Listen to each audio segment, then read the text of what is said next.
नमस्कार, मैं विजय लक्ष्मी, सहायक आचार्य राजनीति विज्ञान गौरी देवी राजकीय महिला महाविद्यालय। और इस वीडियो में हम जानेंगे स्वतंत्रता की मौलिक अधिकार और शोषण के विरुद्ध अधिकार के बारे में। स्वतंत्रता का अधिकार अनुच्छेद 19 से अनुच्छेद 22 तक। भारतीय संविधान का उद्देश्य विचार, अभिव्यक्ति, विश्वास, धर्म और उपासना की स्वाधीनता सुनिश्चित करना है। अतः संविधान के द्वारा नागरिकों को विभिन्न प्रकार की स्वतंत्रताएं प्रदान की गई और इस संबंध में अनुच्छेद 19 सबसे महत्वपूर्ण है। इस अनुच्छेद के अंतर्गत मूल संविधान में 7 तरह की स्वतंत्रता का उल्लेख था, जिनमें से 44वें संवैधानिक संशोधन के द्वारा संपत्ति के मौलिक अधिकार के साथ साथ संपत्ति की स्वतंत्रता भी समाप्त कर दी गई और अब 19वें अनुच्छेद के अंतर्गत नागरिकों को 6 स्वतंत्रता ही प्राप्त हैं। अनुच्छेद 19A में विचार और अभिव्यक्ति की स्वतंत्रता प्रदान की गई है, freedom of speech and expression. इसके अंतर्गत भारत के सभी नागरिकों को विचार करने, भाषण देने, अपने और अन्य व्यक्तियों के विचारों के प्रचार की स्वतंत्रता प्राप्त है।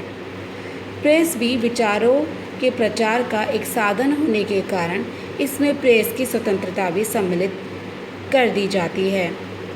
मूल संविधान में विचार और अभिव्यक्ति की स्वतंत्रता का क्षेत्र बहुत व्यापक था और अपमान लेखन तथा वचन, न्यायालय अपमान, शिष्टाचार या सदाचार पर आघात और राज्य की सुरक्षा के हित में ही इसे सीमित किया जा सकता था।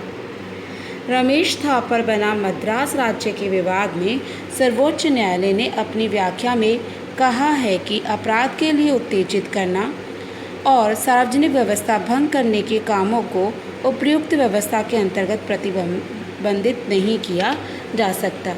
अतः संविधान के प्रथम संविधान संशोधन अधिनियम 1951 द्वारा विचार और अभिव्यक्ति की स्वतंत्रता को और भी अधिक सीमित किया गया और अब राज्य जिन आधारों पर विचार और अभिव्यक्ति की स्वतंत्रता पर प्रतिबंध लगा सकता है उनमें है राज्य की सुरक्षा, विदेशी राज्यों से मित्रतापूर्ण संबंध, सार्वजनिक व्यवस्था, शिष्टाचार या सदाचार, न्यायालय अपमान, मानहानि या अपराध के लिए उत्तेजित करना।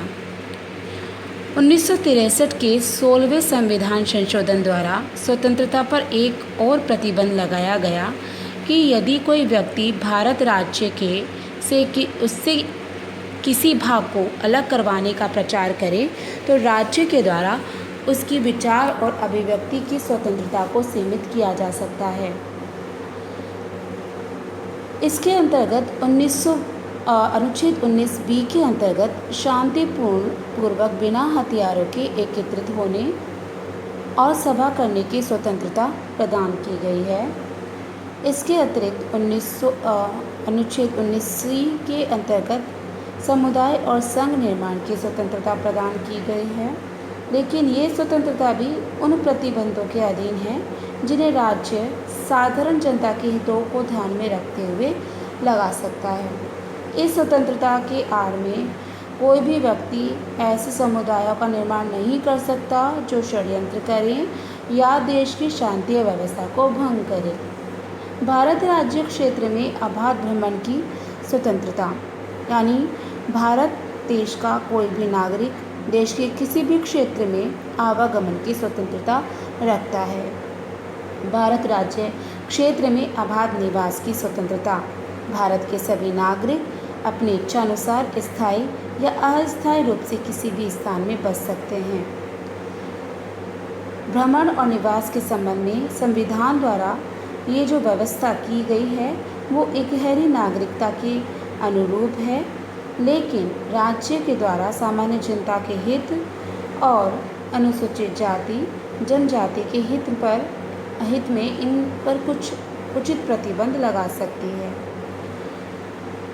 वृत्ति, उपजीविका और कारोबार की स्वतंत्रता, यानी भारत का कोई भी नागरिक कोई भी व्यापार और जीविका चलाने की स्वतंत्रता रखता है। संविधान के सभी नागरिकों को वृत्ति, उपजीविका, व्यापार और व्यवसाय की स्वतंत्रता प्रदान की है, लेकिन राज्य जनता के हित में इन स्वतंत्रताओं पर उचित प्रतिबंध लगा सकता है। इस तरह से संविधान द्वारा जो स्वतंत्रताएं हमें दी गई हैं वो असीमित नहीं हैं। इनमें से हर एक पर एक प्रतिबंध लगाया जा सकता है। संविधान सभा के कुछ सदस्यों द्वारा इन प्रतिबंधों की आलोचना की गई थी, लेकिन यह भी उचित है कि हम असीमित स्वतंत्रता को स्वीकार नहीं कर सकते। एक सभ्य समाज में यदि हम रहते हैं तो असीमित रूप से कोई अधिकार और स्वतंत्रता प्राप्त नहीं हो सकती। इसलिए इन प्रतिबंधों के होते हुए भी ये स्वतंत्रताएं इस दृष्टि से सुरक्षित हैं कि इन स्वतंत्रताओं पर केवल बहुत सोच समझकर ही प्रतिबंध लगाए जा सकते हैं और प्रतिबंध की औचित्य का निर्णय न्यायालय द्वारा किया जा सकता है। तो स्वतंत्रता का अधिकार बहुत महत्वपूर्ण है और यदि आपातकाल की घोषणा होती है तो अनुच्छेद 19 में वर्णित स्वतंत्रताओं को प्रतिबंधित किया जा सकता है। अपराधों के लिए दोष सिद्धि के संबंध में संरक्षण। अनुच्छेद 20 में यह कहा गया है कि किसी व्यक्ति को उस समय तक अपराधी नहीं ठहराया जा सकता जब तक कि उसने अपराध के समय में लागू किसी कानून का उल्लंघन नहीं किया हो। इसके लिए एक अपराध के लिए एक व्यक्ति को एक ही बार दंड दिया जा सकता है और किसी अपराध में अभियुक्त व्यक्ति को स्वयं अपने विरुद्ध गवाही देने के लिए बाध्य नहीं किया जा सकता। अनुच्छेद 21 व्यक्तिगत स्वतंत्रता और जीवन की सुरक्षा का अधिकार। ये अधिकार बहुत महत्वपूर्ण है। अनुच्छेद 21 में जीवन के अधिकार को मान्यता प्रदान की गई। इस अनुच्छेद के अंतर्गत कहा गया है कि किसी व्यक्ति को उसके जीवन तथा दैहिक स्वाधीनता से विधि द्वारा स्थापित प्रक्रिया को छोड़कर अन्य किसी प्रकार से वंचित नहीं किया जा सकता। सर्वोच्च न्यायालय ने 1997 में अपने एक महत्वपूर्ण निर्णय में कहा कि जीवन के अधिकार में आवास का अधिकार सम्मिलित है। 44वें संविधान संशोधन 1979 द्वारा जीवन और व्यक्तिगत स्वतंत्रता के अधिकार को और भी अधिक महत्व प्रदान किया गया और इसमें यह व्यवस्था की गई कि आपातकाल में भी जीवन और व्यक्तिगत स्वतंत्रता के अधिकार को समाप्त या सीमित नहीं किया जा सकता। जीवन व व्यक्तिगत स्वतंत्रता का उच्चतम न्यायालयों द्वारा न्यायिक पुनरावलोकन के अपने अधिकार के द्वारा तथा न्यायिक सक्रियता के द्वारा विविध निर्णयों से बहुत तरीके से विस्तारित किया गया।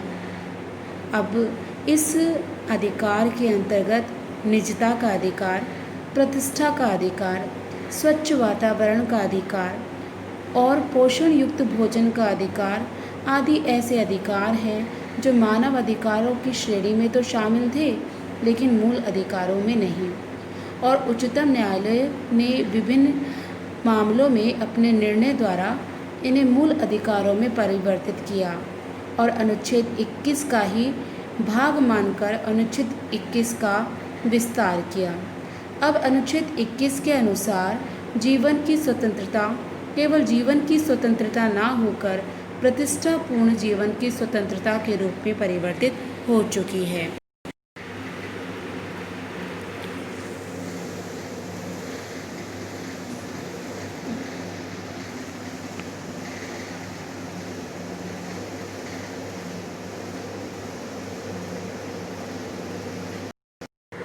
बंदीकरण की अवस्था में संरक्षण। भारतीय संविधान कुछ दशाओं में गिरफ्तारी और निरोध में संरक्षण भी प्रदान करता है। अनुच्छेद 22 में ये व्यवस्था की गई है कि बंदी बनाए जाने वाले व्यक्ति को कुछ अधिकार प्रदान किए गए। इसमें कहा गया है कि उसके अपराध के बारे में अथवा बंदी बनाने के कारणों को बताए बिना किसी व्यक्ति को अधिक समय तक बंदी गृह में नहीं रखा जाएगा। उसे वकील से परामर्श करने और अपने बचाव के लिए प्रबंध करने का अधिकार होगा और बंदी बनाए जाने के बाद 24 घंटे के अंदर अंदर उसे निकटतम न्यायाधीश के सामने उपस्थित किया जाएगा। अनुच्छेद 22 के द्वारा बंदी बनाए जाने वाले व्यक्तियों को जो अधिकार प्रदान किए गए हैं वे दो प्रकार के अपराधियों पर लागू नहीं होंगे। पहले शत्रु देश के निवासियों पर और दूसरा निवारक निरोध अधिनियम के अंतर्गत गिरफ्तार व्यक्तियों पर। शोषण के विरुद्ध अधिकार अनुच्छेद 23 और 24। अनुच्छेद 23 और 24 के द्वारा सभी नागरिकों को शोषण के विरुद्ध अधिकार प्रदान कर शोषण की सभी स्थितियां समाप्त करने का प्रयत्न किया गया।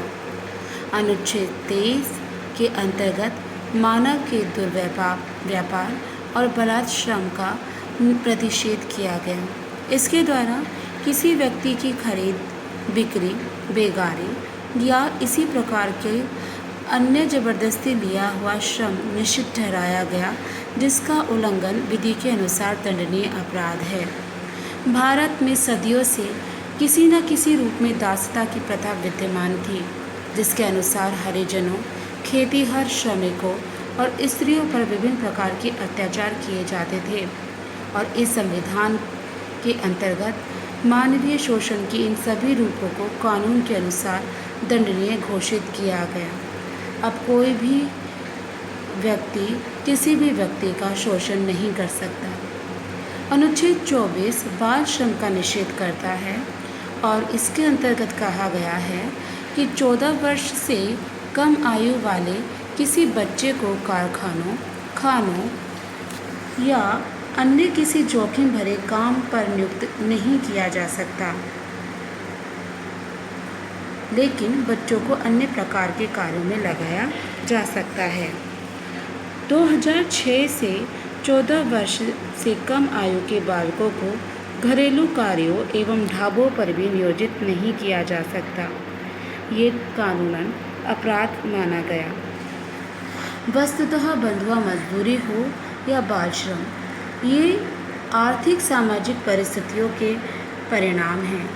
इसलिए मात्र कानून, संविधान के अनुच्छेदों या आधे अधूरे प्रशासनिक प्रयत्नों के आधार पर हम इन परिस्थितियों को समाप्त नहीं कर सकते।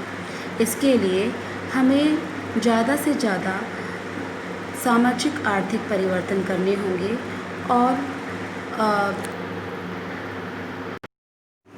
मुझे विश्वास है आपको ये वीडियो उपयोगी रहा होगा। धन्यवाद।